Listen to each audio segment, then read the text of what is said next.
Actually, a couple of points you did mention. One of them was you have to make a decision to get started, otherwise you can't start. And in many startups or small companies, they take some decision. Sometimes they know there is a right architecture exists, but they cannot do it because the first argument, we have a small team set, we have a budget issue.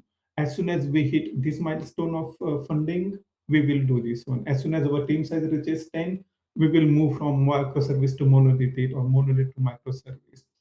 So people associated this budget, number of people, again the breakdown of the features and the delivery of feature in terms of time span.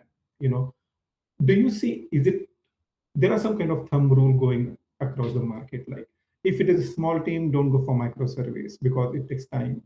Just make sure you have monolithic, and as soon as you have like 15, 20 people, or you can logically separate something, you can define bounded context, then you go to the microservice. For me, I don't think that's the case, but I would be interested to see your thought on that. I would never say, I want to use an absolute statement. I would never say something like, I'm now not doing microservices, but my goal is to do microservices because that's the better architecture. I don't think, I'm aware of the parody here, but I don't think that kind of absolute decision making exists.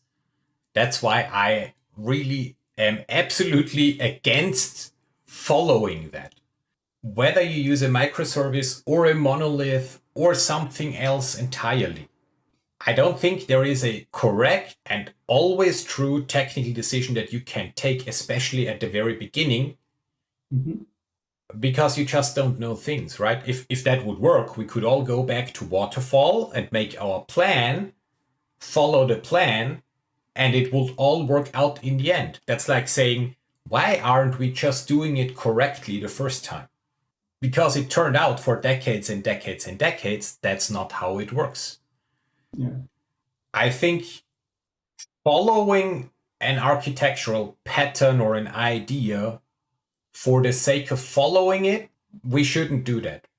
I think what we should do is look at the problem that we need to solve today, while keeping in mind the problems that we expect.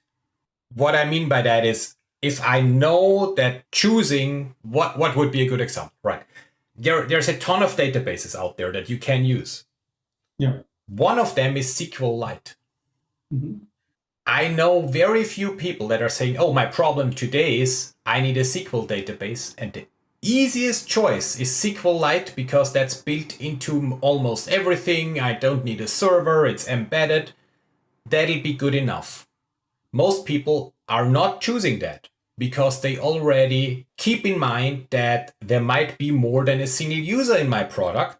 So let's use something like PostgreSQL, MariaDB, one of the databases that can handle more than a single connection. You might have 0 clients or customers, but you're still thinking of that and keeping that in mind. It's still an easy solution, right? It's very much standard. Choose a standard thing that has proven to work. And when it turns out that you actually become Netflix scale, Google scale, or something else, then it's almost guaranteed that your single database server will not be enough. So you need to make another choice.